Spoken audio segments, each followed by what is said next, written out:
자, 그 탄령토화의 정리들이 이 얼굴고원에서 4개가 나와요. 334쪽에서 335쪽에까지 정리 4개가 이렇게 나오죠. 그 다음에 또 탄령토화에 대한 게 어디 나오느냐? 10번째 고원에 가면 나옵니다. 579쪽에 보시면 거기 이제 5정리 나오죠. 5, 6, 7, 8 이렇게 또 나옵니다. 그리고 이제 11고원에 가면 11고원에 가면 또 뒤에 있습니다. 이게 탄령토화의 정리가. 그러니까 뭐 탄령토화만 얘기하면 영토화, 제영토화 다 얘기하는 거예요. 그래서 이 탄령토화의 정리를 이렇게 쭉 보실 텐데 오늘은 일단 여기 얼굴고원에 나오는 것만 일단 보도록 하겠습니다. 그러니까 우리가 앙티오이디푸스에서 그리고 이 개념 코드화, 영토화 이런 개념은 이 이후로는 점점점 더 안 써요.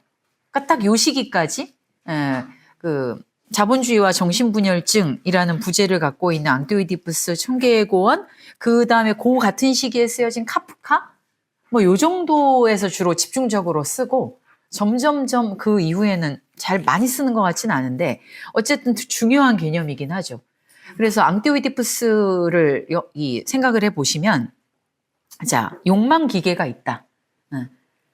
욕망이라는 흐름이 있다죠, 일단. 그 흐름들은 질서 잡히지 않은 말 그대로 그냥 흐름들이에요. 그런데 이제 그 흐름들은 언제나 흐름이 뭐 일관되게 하나가 쫙 흘러가는 게 아니라 아주 다양한 흐름들이잖아요. 그 흐름들을 또 다르게 개념으로 만들면 그게 선들이에요, 선들. 그 선들이 선이 흐름이니까 이 흘러가면서 또 다른 선들과 접속을 하죠. 접속을 한다는 건 이미 뭐예요? 어떤 것으로부터 자기 걸로 취하고 자기의 어떤 것은 저것에 넘겨주는 이 과정이잖아. 그리고 그렇게 선들이 접속할 때 이미 그 접속한다고 하는 것이 코드를 맞추는 것이기도 해요. 그러니까 흐름이 있는 곳에는 또 코드화가 있는 거예요. 그렇게 코드들이 엮여서 하나의 뭐를 이루게 되느냐? 영역을 이루게 되는 거지. 그런 일정한 코드들이 일정한 코드에 따라서 이렇게 표현해도 또 좀 오해가 있지. 흐름들이 접속할 때 언제나 그 접속과 더불어서 코드가 발생하고 그런 코드들이 이렇게 만들어내는 일정한 영역이 영토인 거예요. 그러니까 영토성 얘기는 11번째 고원에 더 집중적으로 나오지만 영토라는 건 그러니까 어떤 기능들의 집합 같은 거예요. 배치가 배치라는 거는 뭐라고 할 수 있을까? 이 어떤 추상기계가 현실화된 이런 차원이 배치라면, 그러니까 지층은 물리화학적 지층, 유기체적 지층, 의미적 문화적 지층. 그래서 층은 정말 띠예요, 띠. 근데 그 배치라는 건 그 띠에 속하는 어떤 접속의 망 같은 게 배치예요. 그러니까 이 지층, 배치, 영토 이런 것들을 개념을 정의해가지고 알겠다는 생각을 버리세요. 이걸 버리고 뭘 하냐? 용법을 익히시면 돼요. 그럼 이걸 자주 반복을 하시게 되면 용법을 그럼 몇 번 또 기회가 돼서 더 읽고 이러시다 보면 그냥 나도 모르게 어떤 말을 배울 때 용법에 따라 배우는데 그 말의 정의가 뭐냐 그럼 딱히 모를 때 있잖아요. 그런 것처럼 개념을 쓰시는 게 제가 보기엔 제일 좋은 것 같습니다. 그러니까 배치하고 영토하고 지층하고 구분을 해서 이건 이럴 때 쓰는 거고 저건 저럴 때 쓰는 거고 이렇게 딱 안 돼요. 하다 보면. 그래서 어떨 때는 이게 지층인데 이게 또 배치인 것 같기도 하고 그러니까 같은 건 아닌데 용법이 조금 다르다는 거예요. 다른 말이더라도 용법으로 비슷하게 쓰는 말들도 있잖아요, 우리도. 그 분명히 용법상으로는 같은데 또 뜻은 다른 게 있잖아. 그런 것처럼 개념을 생각하시면 된다. 들레즈가 언어의 화용론을 얘기하면서 개념을 화용론적이지 않게 쓰지 않았겠죠. 그래서 그냥 익숙해지시면 되는데 아무튼 그런 접속들이 막 이루어지는 그 접속들의 망 같은 게 배치라면 접속의 현실적 장 이런 게 배치라면 그런 접속들이 이루어질 때 그냥 막 이루어지는 게 아니라 그 배치 위에서도 얘는 얘하고 접속하고 얘는 얘하고 접속하면서 어떤 것이 그 접속을 하면서 고유하게 자기의 색깔을 만들어낸다 그럴까? 요런 게 생길 때 이런 걸 영토라 그래요. 이 영토는 그래서 스타일하고도 연관되는 거예요. 그 코드와 영토가 그런 방식으로 끊임없이 계속되는 게 코드와 운동이고 영토와 운동이겠죠. 근데 이건 이미 뭘 전제하는 거냐면 어떤 영토가 만들어진다는 게 그러니까 다른 모든 거에 대해서 다 잠그고 여기는 요까지가 땅이야 이렇게 만드는 게 아니잖아요. 그런 흐름과 접속들이 일정한 뭐 색깔, 일정한 기능들을 가지게 될 때 거기에서 영토성을 이렇게 우리는 보는 거거든요. 그러니까 영토성 자체가 뭐에 의존하고 있냐면 흐름. 코드도 영토도 모르는 흐름들에 의존하고 있잖아요. 그러니까 언제나 영토가 만들어진다는 건 동시에 탈영토화하는 운동이 있다는 거예요. 그 정도가 다를 뿐이지만. 그리고 거꾸로 탈영토화하는 운동이 있는 곳엔 언제나 또 영토가 있는 거예요. 아시겠죠? 그리고 그 탈영토화가 반드시 탈코드화하고만 접속하는 것, 탈코드화하고만 대응하는 것도 아니에요. 왜냐하면 누군가가 너무나 강력한 코드로 아버지가 집에서 너무나 강력한 코드로 가족들을 다 막 지배하려고 해. 그렇게 코드가 너무 강할 때 또 탈영토화가 일어나기도 하잖아요. 근데 탈영토화가 일어나면서 그러면서 다른 식의 코드를 또 만들기도 하고 코드로부터 이탈하기도 하는 경우도 있지만 탈영토화하면서 계속 코드에 붙잡히는 경우도 있거든요. 그러니까 탈코드화가 이퀄 탈영토화는 또 아니야. 그러나 이 코드와 탈코드화하는 이 운동과 영토와 탈영토화하는 이 운동이 계속 분리되지 않은 채로 맞물려서 항상적으로 작동하고 있다. 이렇게 생각하시면 됩니다. 그래서 탈영토화라는 건 그런 점에서 보면 흐름을 포착하고 코드화하는 영토를 만드는 운동, 이게 심지어 탈영토화의 정의일 수도 있어요. 그리고 이제 말 그대로 새로운 영토를 만드는 운동이기도 하고. 근데 이 두 가지가 구분되지 않는다는 거예요. 새로운 영토를 만드는 것도 새로운이라는 거에 방점을 맞추면 어떤 영토에서 빠져나오는 거잖아요. 근데 탈영토화잖아, 이것도. 그러니까 탈영토화에서 또 다른 영토를 만드는 운동으로 진입하거든요. 그러니까 탈영토화와 영토화를 그렇게 구분할 수가 없는 거죠. 이런 거를 좀 먼저 생각을 하시고, 자, 그래서 이제 영토화라고 하는 거는 뭐 여러 환경의 측면들, 부분들 이런 걸 가지고 이렇게 접속이 이루어지는 하나의 질적인 차원, 그럴 때 생겨나는 게 영토예요. 그러니까 지층도 지층화 작용의 산물인 거잖아요. 영토도 영토화 운동의 산물인 거고. 그러니까 명사적으로 생각하지 말고 딜레지의 모든 개념은 동사적으로 생각하셔야 조금 더 잡힙니다. 그래야 어떤 개념으로 뭐를 이미지화할 수는 있는데 거기에 붙들리지 않으시려면 모든 개념들을 좀 동사적으로 보시는 게 좋습니다. 그래서 탈영토화 운동은 벗어나서 새로운 영토를 만드는 운동이기도 하기 때문에 언제나 영토가 있는 곳에는 영토화하는 운동이 있고 동시에 탈영토화하는 운동도 있고 그 운동 속의 하나의 결과물에 불과하다. 요거를 첫 번째로 알아두시고 자 그렇다면 여기 이제 334쪽에 여기로 이제 넘어와서 일단 탈영토화 자체는 같은 말이지만 영토를 떠나는 운동이에요. 영토를 떠나서 다른 영토를 만드는 운동 이렇게 해도 돼요.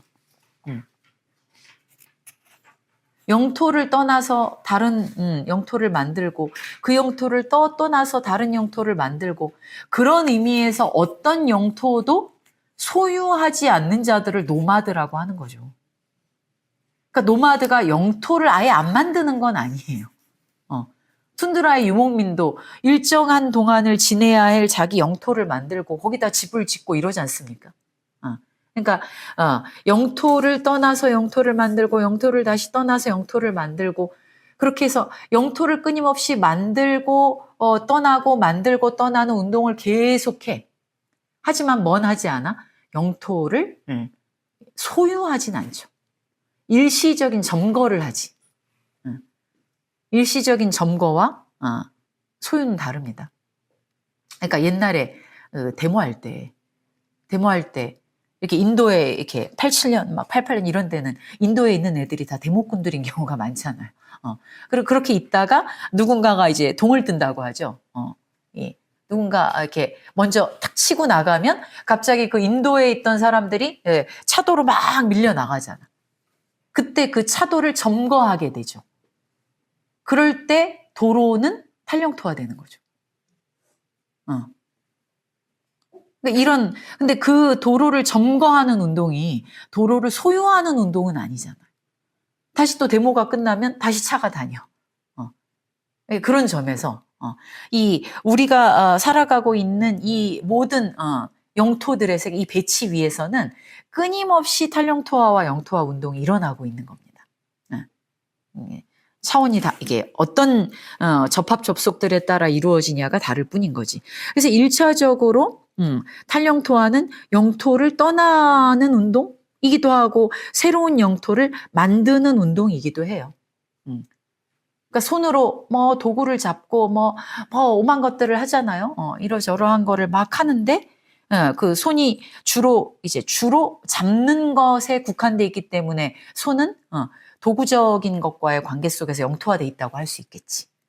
근데 그런 거를 일상적으로 하는데 피아니스트는 그 일상적인 것을 버리는 것은 아니지만 피아노를 칠 때 그 피아노를 치는 손은 숟가락질을 하고 젓가락질을 하고 뭐를 잡고 이 손의 용법과는 전혀 다른 손의 용법을 갖게 되는 거 아니에요? 탄력토화된 운동을 하는 거지 그때 연주를 할 때는. 그게 이제 글렌 굴드 같은 사람이 피아노 연주할 때 언제나 뜨거운 물에 손을 넣고 뭐 자기 의식이 있잖아요. 그러니까 그런 것들을 할 때 손은 그때 잡는 손이 아니죠. 연주를 하는 손을 보세요. 그게 어떻게 잡는 손과 동일한 손이라고 할 수 있는가? 그러니까 피아노와의 관계에서 상호되기가 이루어지는 거라고 할 수 있고, 이때 손은 탄력토화 운동을 하고 있는 거라고도 할 수 있고, 그런 거죠. 네, 뭐 아무튼 이게 되게 이건 일상적인 겁니다. 그래서 혼자서는 결코 탄력토화될 수 없다. 이제 그런 탄력토화 운동으로부터 명제들을 몇 개를 도출할 수 있는데 혼자서는 결코 탄력토화될 수 없다. 언제나 상관물이 있어요. 상관물이. 얼굴은 풍경을 갖고 입은 가슴을 갖고 그럴 때 이제 입은 말하는 입을 중심으로 보면 탄력토화 된다고 할 수 있는 거죠. 그리고 입이 진짜로 가슴과의 관계, 새로운 접속을 형성하는 순간 다른 그 기존의 동물의 입으로부터 탄력토화 됐다고 이건 인간의 차원에서 얘기를 한 거죠. 그리고 두 개의 항들은 각각 다른 항 위에서 재영토화 된다. 그러니까 가슴은 그렇게 몸체 위에 또 재영토화 되는 거고 그렇게 풍경은 아까 탄력토화된 환경이라 그랬죠. 탄력토화된 환경이 풍경으로 탄력토화되면서 다시 또 그 환경 속에 다른 방식으로 재영토화되기도 하고. 그러니까 재영토화도 뭐 재자를 안 붙여도 돼. 그냥 영토화라고 해도 돼. 계속해서 탈과 또 무언가를 만들고 벗어나고 만드는 이 끊임없는 운동, 이것이 탄력토화 운동의 의미입니다. 그 다음에 이제 두 번째, 그러니까 막대기도 그 인간이 걷던 앞발을 가지고 도구를 잡을 때 나뭇가지를 잡아서 그 나뭇가지를 도구로 사용할 때 손도 탄력토화가 되지만 나뭇가지도 탄력토화 되는 거죠. 나뭇가지는 더 이상 나뭇가지가 아니라 그걸 꺾어서 뭔가를 이렇게 그리거나 쓸 때 그거는 전혀 다른 용법 속에 다른 관계 속에 진입하잖아요. 나뭇가지도 탄력토화되고 있는 거지. 뭐 무수하게 온갖 군데서 일어나는 겁니다. 그다음에 음악은 예술은 매번 탄력토화 운동을 하고 있다고 할 수 있죠. 음악을 일정한 선율에 따라서 조성에 따라서 작곡을 하다가 뭐 어떤 사람들이 나타나서 12음계로만 작곡을 해야 돼. 음악이 탄력토화되는 거지. 그 다음에 뭐 조수미 같은 사람이 노래를 부를 때 그거는 소리의 탄력토화 아니에요? 그 노래 부르는 거 이제 들어보셨어요? 이 소프라노들이 노래 부르는 거 이렇게 들어보시면 저건 그냥 인간의 소리라고 할 수 없는 소리를 내요. 그러니까 그거는 이 우리가 알고 있는 어떤 소리라고 하는 일반적인 소리가 작동하는 것으로부터 벗어나서 완전히 다른 공기 진동과의 관계 속에 진입하는 거거든. 그것도 탄력토화이면서 조수미의 목소리 노래라고 하는 또 다른 영토를 만드는 거죠. 이게 이제 이해가 되셨죠? 피아노도 그래요. 피아노 소리를 이렇게 우리가 알고 있는 일반적인 피아노 소리가 있잖아요. 그런데 누군가는 그 피아노 소리를 이게 피아노 소리야? 쉽게 내는 사람들이 있다고. 피아노를 타악기처럼 치는 사람도 있고 연주자에 따라서는. 그냥 똑같은 피아노도 피아노 못 치는 사람들이 치면 딴딴딴딴 소리만 나지만 피아니스트가 치면 다른 소리가 나잖아. 그러니까 피아노도 그럴 때마다 탄력토화 된다고도 할 수 있어요. 이건 도처에 있는 거지 이게 특별한 무언가가 아니다. 우리는 매일매일 사실은 탄력토화 운동과 제형토화 운동을 반복하고 있습니다. 그래서 두 번째 정리. 탄력토화의 두 요소나 운동에서 언제나 탄력토화는 둘 이상이라 그랬죠. 상관물을 가진다 그랬죠.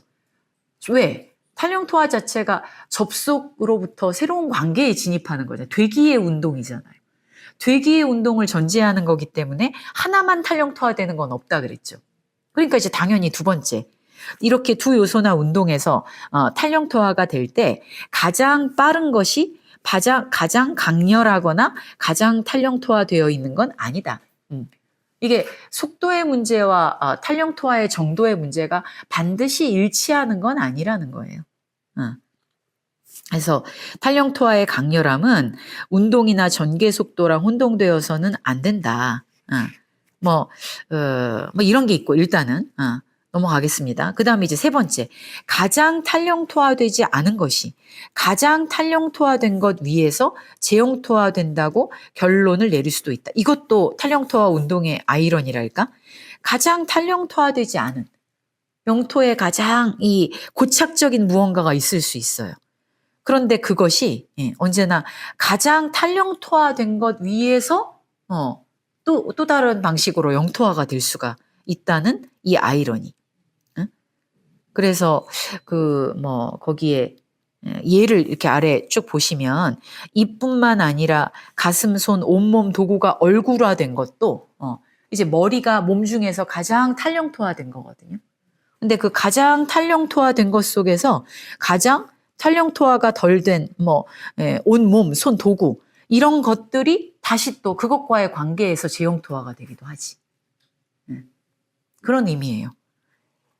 그래서 우리는 그 마지막 줄 334쪽에 머리가 하나의 지층에서 다른 지층으로 유기체의 지층에서 의미 생성이나 주체와의 지층으로 이해한다는 점에서 탄력토화가 부정적인 채로 머문다 하더라도 머리의 얼굴려의 탄력토화가 절대적이라는 것을 보았다. 그래서 머리로부터 이제 뭘 탐색하던 머리가 얼굴이라고 하는 인간에게 나타나는 고유한 차원을 갖게 됐잖아요. 그런데 그 얼굴은 뭐냐? 들레즈가 다른 어떤 책에서 말하는데 이 얼굴은 되게 정신화된 물질이다. 뭐 이렇게 얘기하든가 그런 게 있어요. 아무튼. 그러니까 이건 뭐냐면 기껏해서 앞에 이거 보던 머리로부터 이렇게 탄력토화가 됐는데 그 탄력토화된 이 머리가 얼굴의 차원을 형성하게 됐다는 건 뭐예요? 의미망의 체계에 재형토화됐다는 걸 의미하잖아요. 그러니까 다른 신체 부위 중에서 가장 탄력토화된 게 뭐냐 그러면 얼굴이라고. 동물하고 가장 다른 부위가.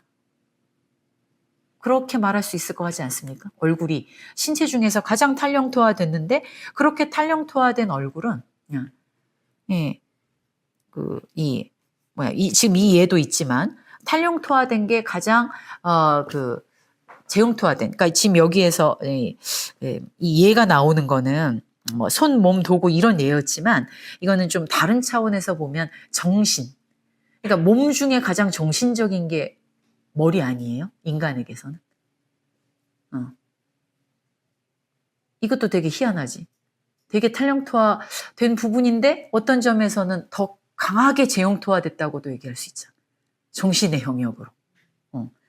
뭐 그렇게 가장 탄력토화된 것과 가장 탄력토화되지 않은 것의 관계가 이게 비례로 가는 게 아니라는 거예요. 그러니까 지금 여기에서 말하는 거는.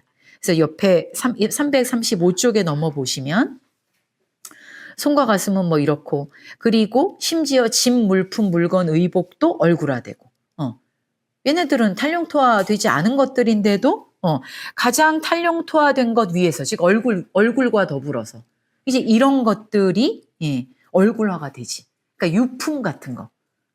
어머니의 아버지의 유품은 그 자체로 어머니 아버지의 얼굴이기도 하죠. 그런 식으로 탄력토화되지 않은 것들이 가장 탄력토화된 것들 위에서 재용토화된다. 이런 의미입니다. 그것들이 나를 바라본다. 그러니까 아버지가 돌아가시고 내가 아버지한테 막 시달렸어.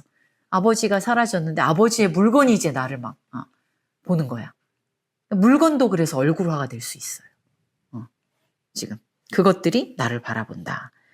클로즈업이 주로 그렇다. 그 다음에 이제 네 번째 정리는 뭐냐? 따라서 추상적인 기계는 그것이 생산하는 얼굴 안뿐만 아니라 몸체 부분, 의복, 뭐 이런 여러 가지 얼굴화하는 대상들 안에서 다양한 정도로 실행된다. 즉, 이 얼굴성이 추상기계잖아요. 여기서는 얼굴성처럼 추상기계 자체가 실현되는 방식은 대단히 다양하다. 그래서 축구다. 그럼 이제 축구라는 추상기계가 실현되는 것도 정식 축구가 있지만 조기 축구는 또 뭐 좀 다르고 동네 축구는 또 조금 다르잖아요. 실현되는 방식이 정도가 다를 수 있다. 뭐 그런 이제 얼굴에만 이건 해당하는 게 아닙니다. 이 탄력토화의 정리들은 이 운동 속에 있는 모든 것과의 관계 속에서 다 작동을 합니다. 그래서 336종 보시면 얼굴성이라는 추상기계는 언제 작동하는가? 예를 들면 아주 일상 속에서 늘 작동할 수도 있어요. 이제 거기에 수유를 하는 동안에도 얼굴을 통과하는 모성의 권력.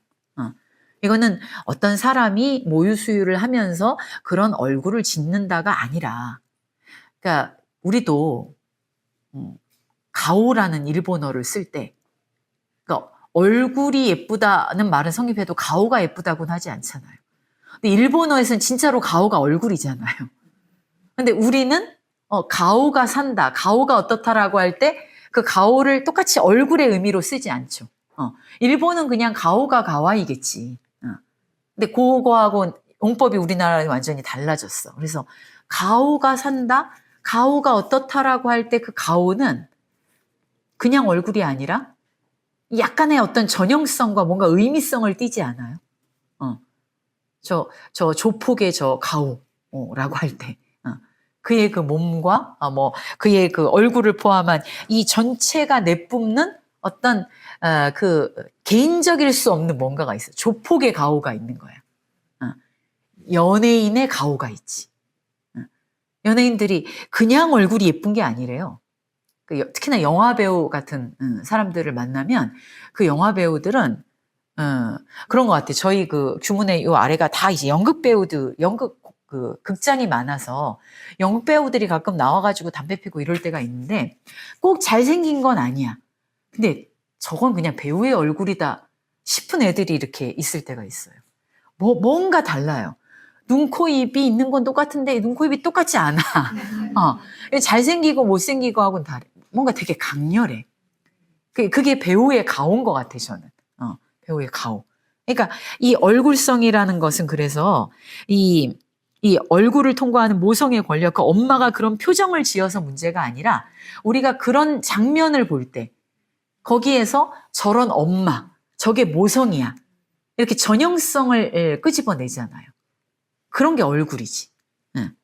그리고 애무 중에도 연인의 얼굴을 통과하는 열정의 권력. 뭐 포르노라든가 이런데 그런 얼굴을 묘사하는 찍는 고유한 방식이 있죠. 그다음에 군중 행동 안에서조차 깃발, 아이콘, 사진 등 우두머리의 얼굴을 통과하는 정치 권력. 그리고 스타의 얼굴, 뭐 아이돌이 다 그런 거지. 스타의 얼굴과 클로즈업을 통과하는 영화의 권력, 텔레비전의 권력, 이런 도처에 권력 관계가 작동하는 곳에 어쩌면 얼굴성이 계속 생산되고 있다는 거지. 그러니까 아이돌들은 그런 얼굴성을 다 가지고 있잖아요. 그래서 얼굴은 개별적인 게 아니라는 건 그런 말이에요. 오히려 개별화는 얼굴에서 기인한다고 할 수 있는 거지 얼굴이 개별자 하나하나의 그 얼굴을 말하는 게 아니다. 중요한 것은 얼굴의 개별성이 아니라 얼굴의 작동을 허용하는 얼굴이 작동을 허용하는 암호. 그게 있는 거죠. 그게 어떤 의미를 내뿜잖아요. 어떤 경우에 그렇게 하느냐. 이게 중요하다.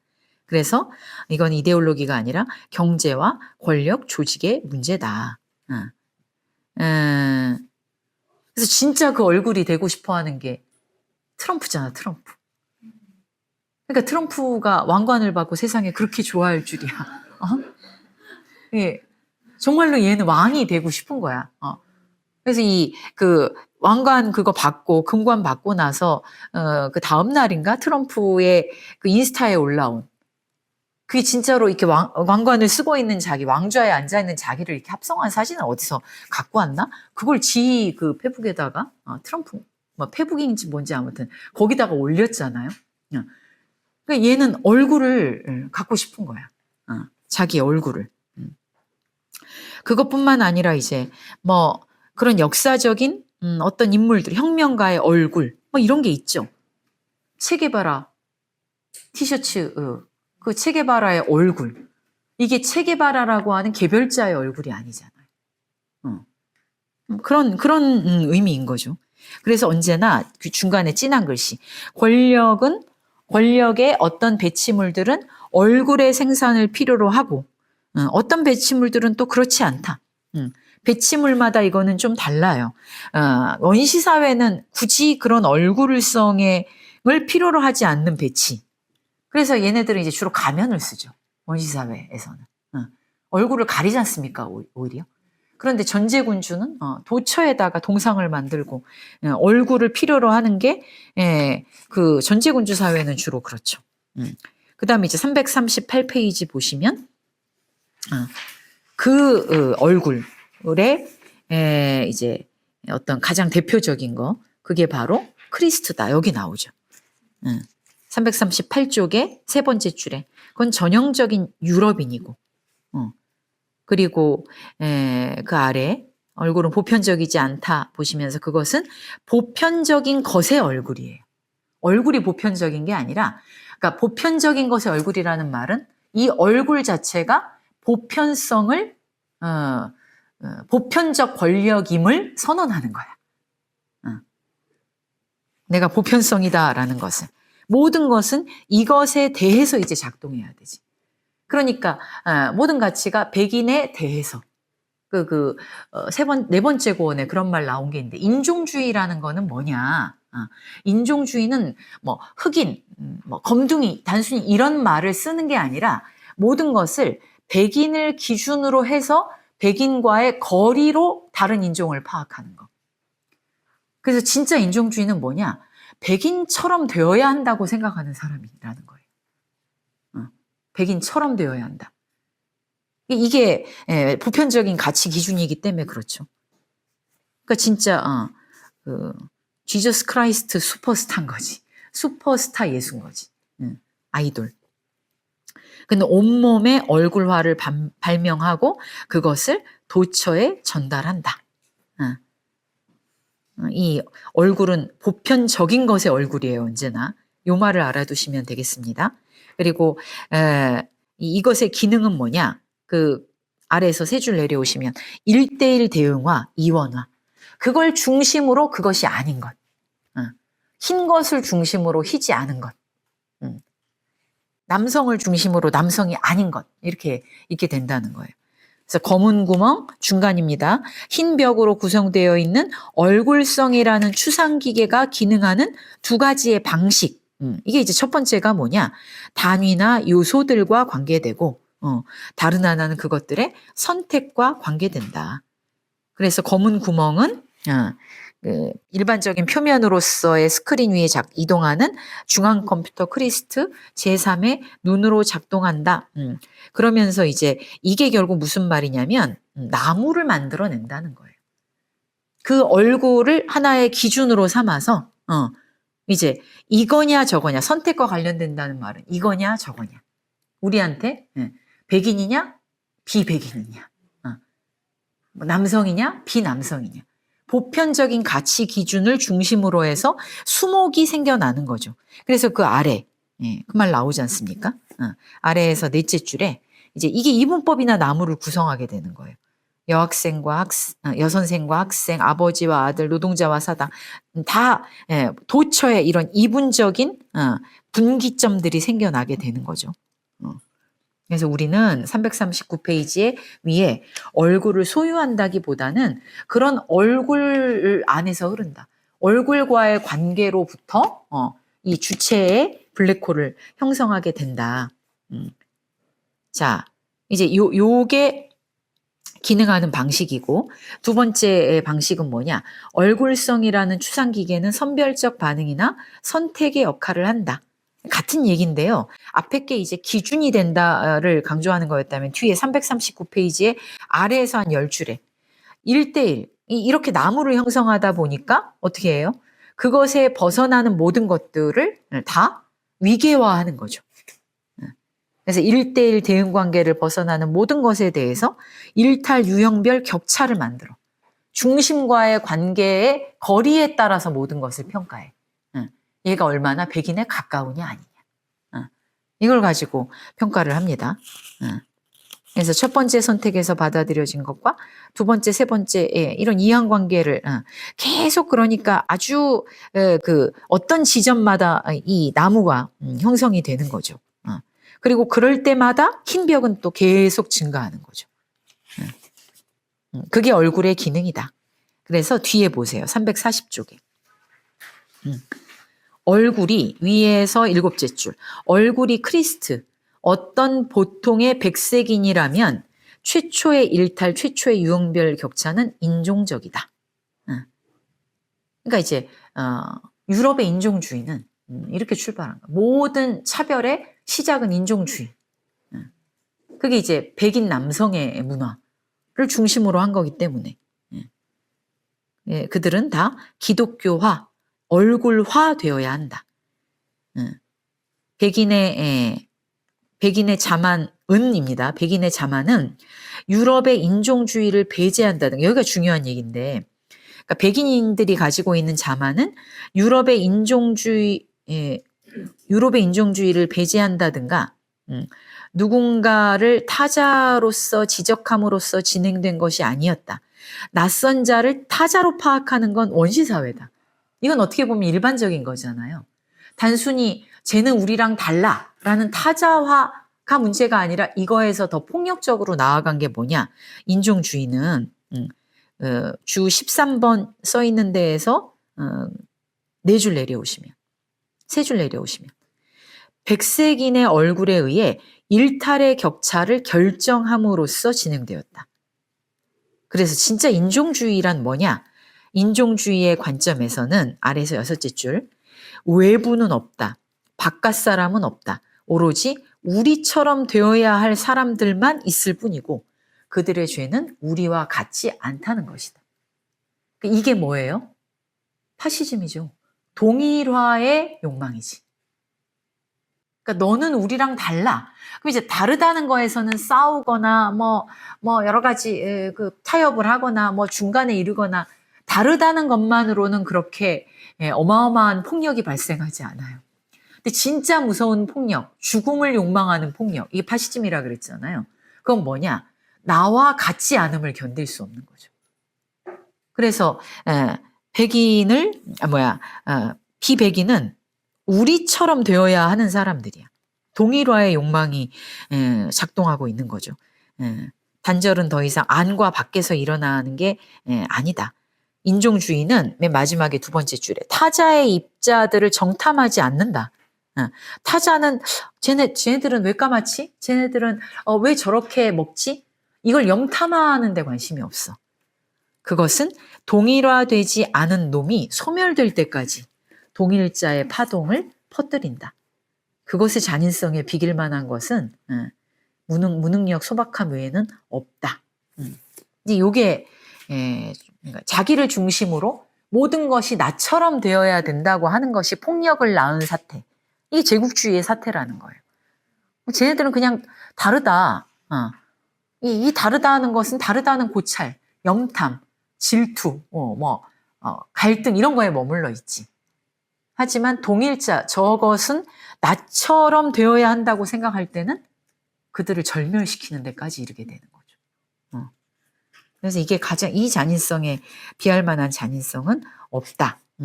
그리고 341쪽에 그 이제 아래 나오는 얘들이 다 그런 거예요. 크리스트는 그렇게 온몸을 얼굴화하면서 모든 곳에다 그 얼굴들을 박아뒀다는 거죠. 그래서 그 단락의 끝에 보시면 모든 방향으로 얼굴과 얼굴화의 과정을 처리할 수 있었던 것은 바로 십자가의 기호 아래서이다. 십자가의 기호 아래서 저기 아메리카 대륙에 가서 몰살하고 이런 것도 다 이루어진 거 아닙니까? 요거 이 서양에서 기독교는 단순히 종교의 문제이기 이전에 모든 타자들을 동일화하려고 하는 폭력적 의미화의 문제였다라고 보는 것이 들레지의 진단이죠. 그래서 342쪽에 보시면 다 같은 얘기들이 이제 반복이 됩니다. 얼굴은 그렇게 해서 의미화에 언제나 수반되는 차원이다. 표현의 실체다. 중간에 한 위에서 10줄 내려오시면 모든 번역 가능성의 조건으로서의 단 하나의 표현의 실체, 이게 얼굴이에요. 그 얼굴과의 관계 속에서 되튀면서 의미가 계속 이루어져야 하는 거죠. 그래서 343쪽에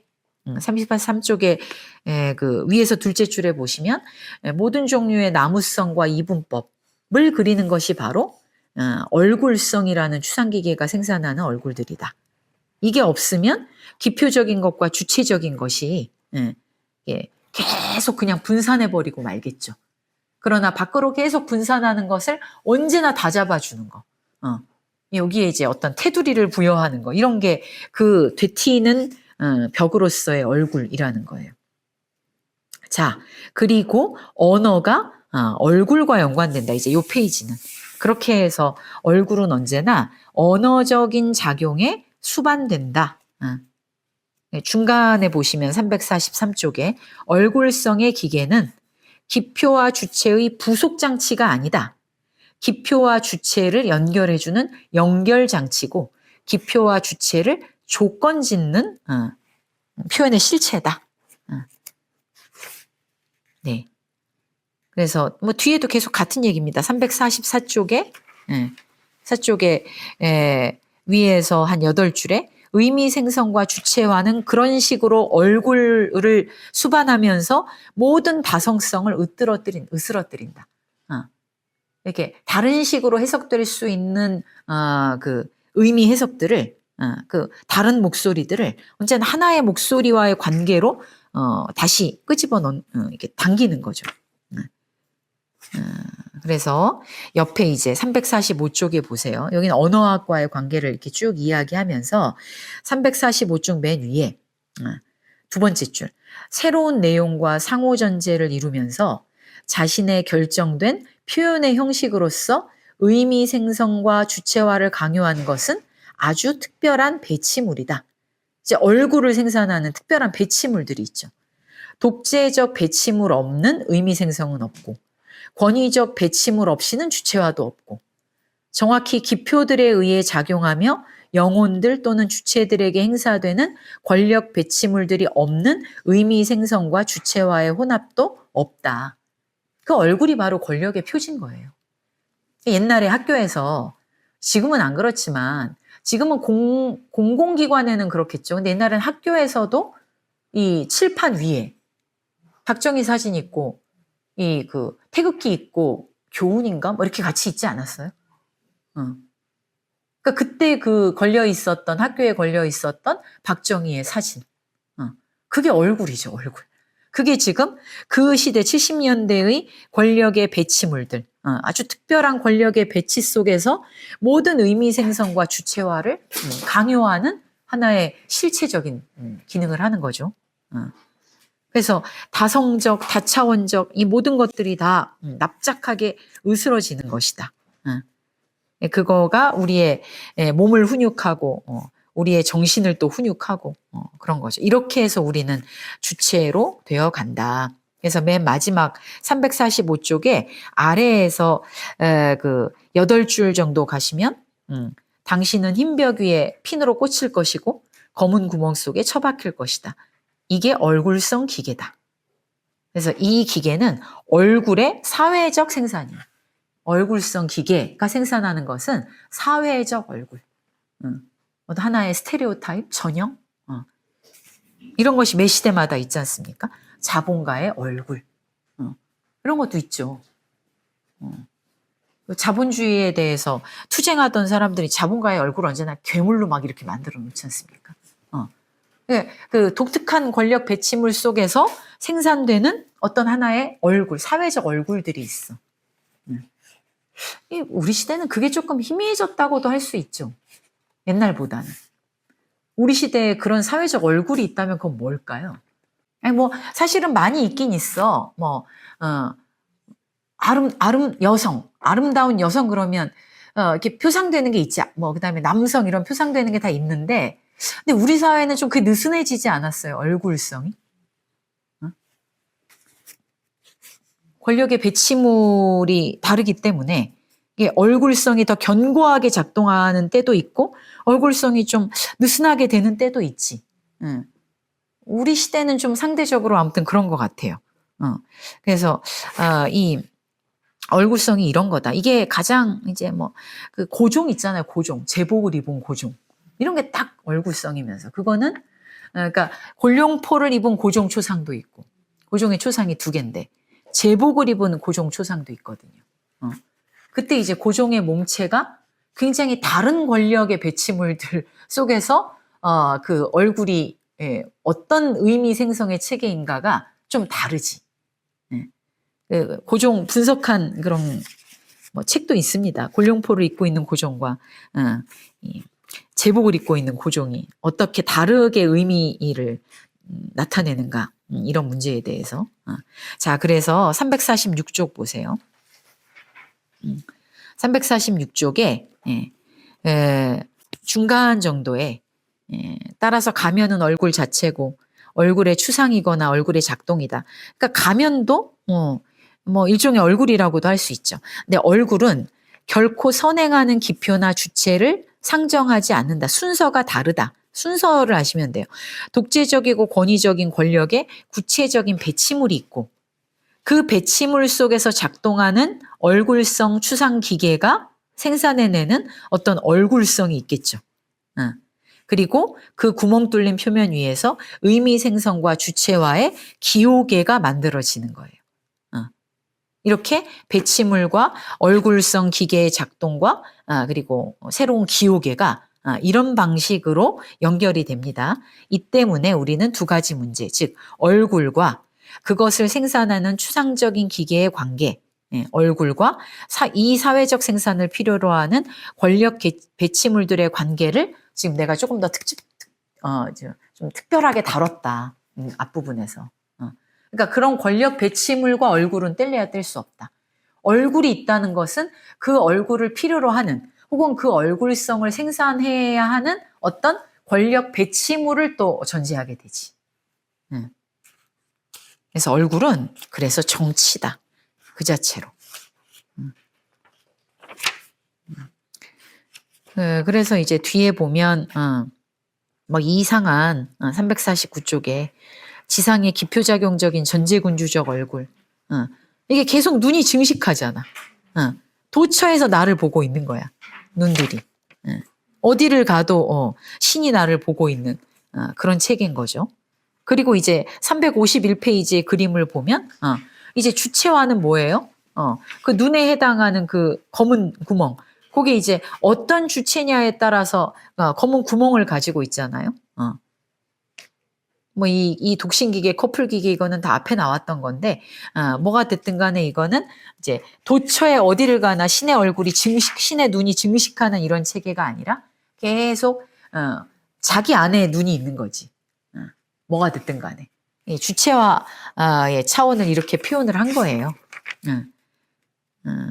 그렇게 보시면 되고, 그래서 계속 얼굴의 차원을 분석한 것입니다. 그러다가 아까 이제 354페이지에 얼굴이 이런 것이므로 이로부터 우리가 실천적으로 제기해야 하는 질문은 354쪽의 아래 어떻게 빠져나올 것인가? 어떻게 벽을 뚫을 것인가? 어떻게 해치할 것인가? 이 문제다.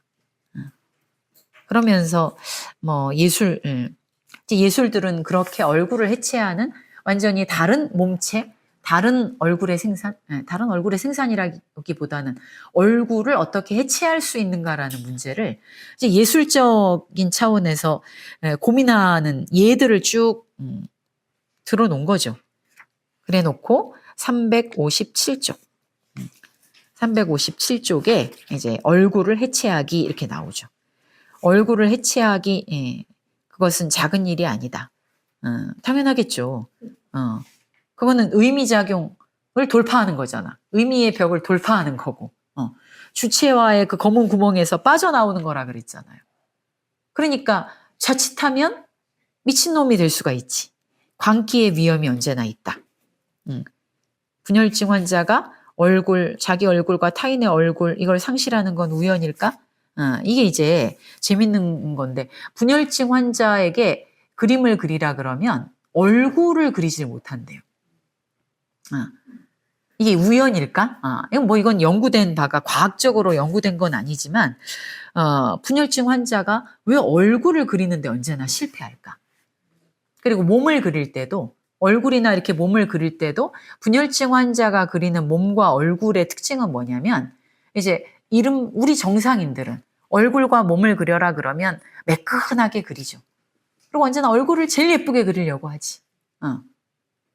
그게 나의 아이덴티티잖아요. 근데 분열자들이 몸과 얼굴을 그릴 때는 이 몸을 그릴 때도 뭔가 구멍 뚫린 방식으로 많이 그린대요. 몸이 이렇게 매끈한 신체가 아닌 거야. 그 자기 몸이 진짜로 어떤 힘들에 의해 관통되고 있다고 느끼는 거야. 그러니까 그들은 나라고 발언을 나는이라고 시작할 수가 없다는 거죠. 분열증자는. 특히나 얼굴을 그릴 때 이 얼굴이라는 것을 형상화하는데 되게 많이 실패한다고.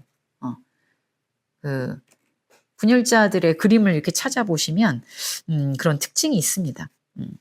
그래서 이게 우연일까? 그거는 들레즈가 생각하기엔 얼굴이 강력한 조직체이기 때문이다. 이걸 이제 그림으로 뭐 미친 분열증 환자는 아니지만 되게 잘 보여준 게 프란시스 베이컨. 그래서 들레즈가 베이컨의 그림을 가지고 또 이 얼굴성 문제를 막 얘기하는 거예요. 베이컨은 오로지 이제 뒤에 그려진 판만이 매끄러워. 베이컨 그림을 좀 찾아보시면 다 그런 건 아닌데 이제 대부분의 그림들이 우리가 흔히 배경이라고 부르는 바탕, 그거는 정말 매끈해요. 붓질 자국이 전혀 느껴지지 않아요.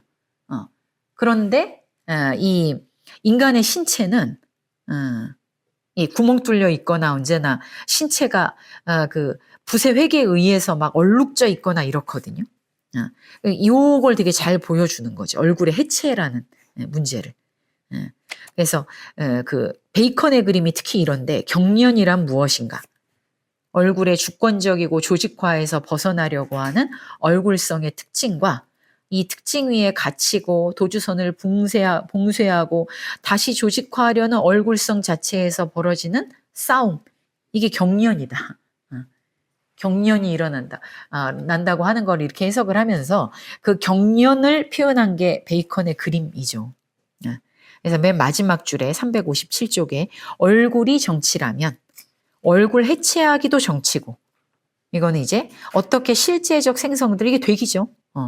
전적인 자맹자 되기, 예, 보이지 않는 비가시적인 것 되기의 문제다. 그래서 다시 358페이지로 넘어가서 분열 분석은 그걸 찾는 거다. 너는 어떤, 두 번째 줄, 어떤 검은 구멍에 갇혀 있는지, 뭐에 의해서 계속 의미화가 이렇게 이루어지는지, 흰 벽, 그걸 인식하라.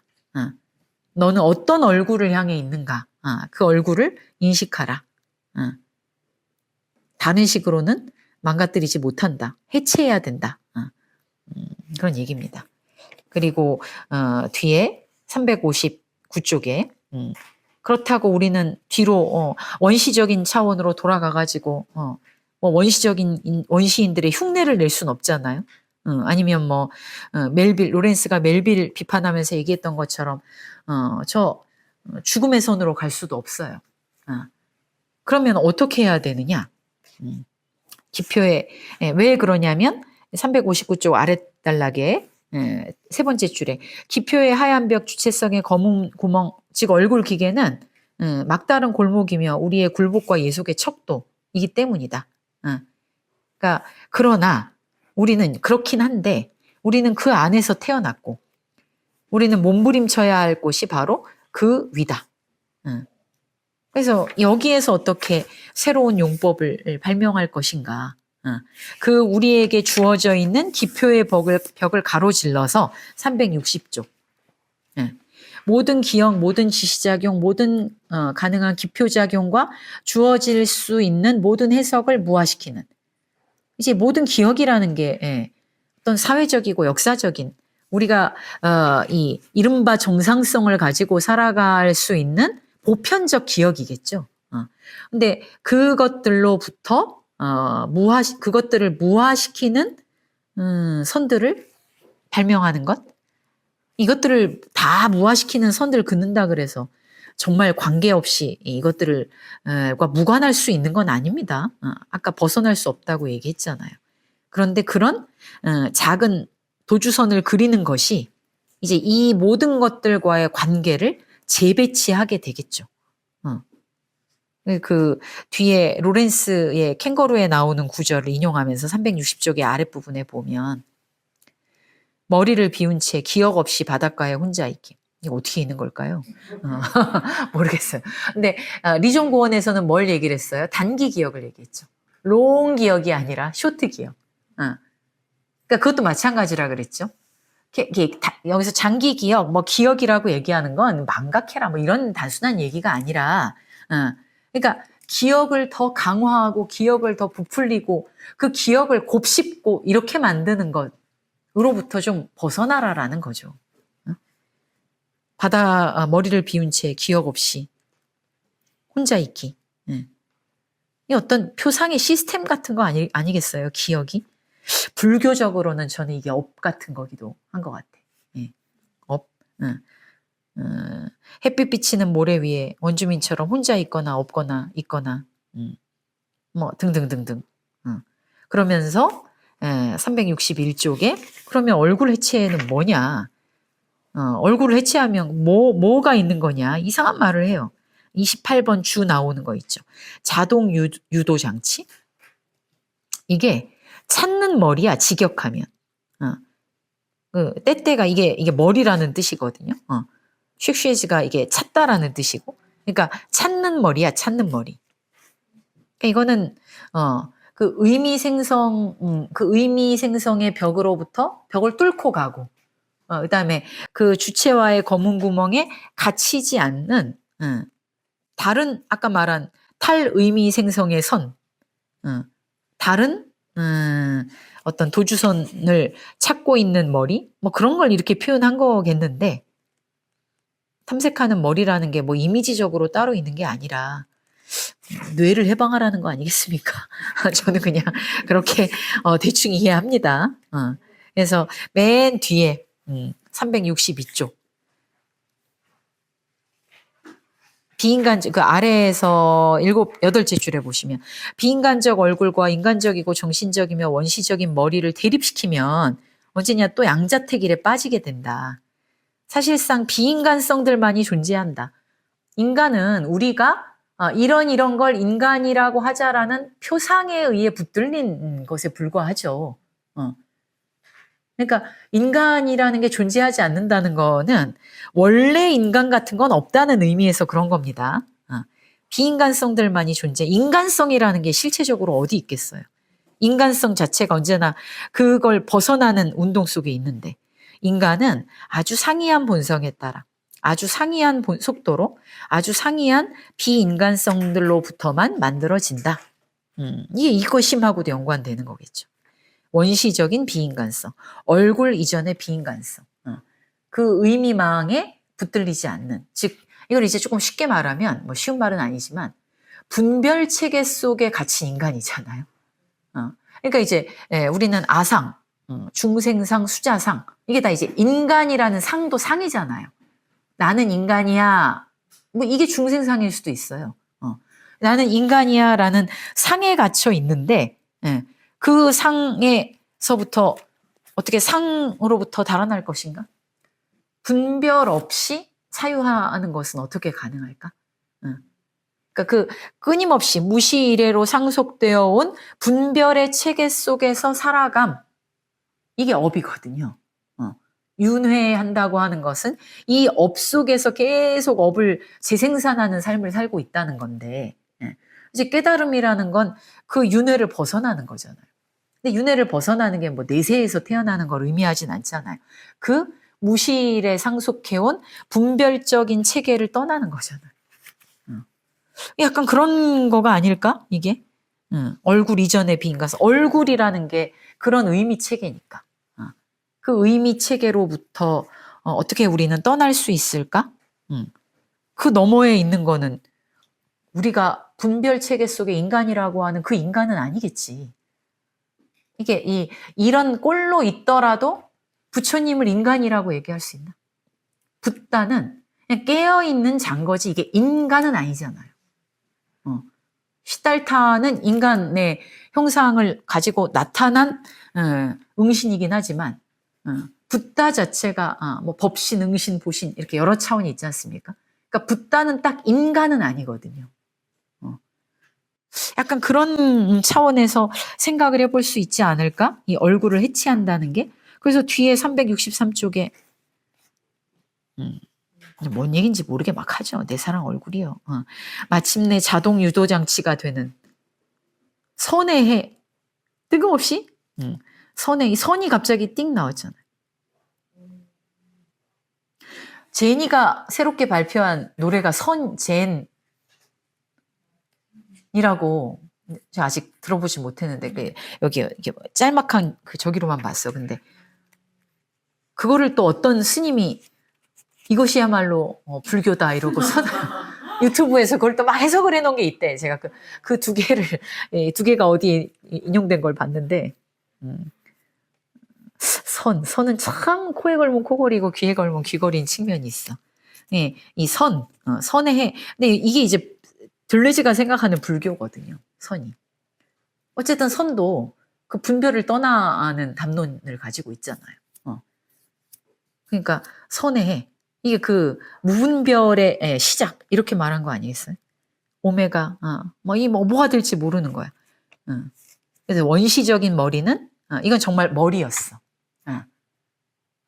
일종의 뭐 동물적인 것과 구별되지 않는 그런데 이제 진짜 의미작용의 체계 속에 그 분별의 체계 속에서 인간이라고 하는 어떤 종적 특질 그게 기준이 되는 크리스트와 크리스트의 얼굴 속에 이제 인간 의미작용의 가 뗄 수 없는 인간이라는 거의 생성이죠.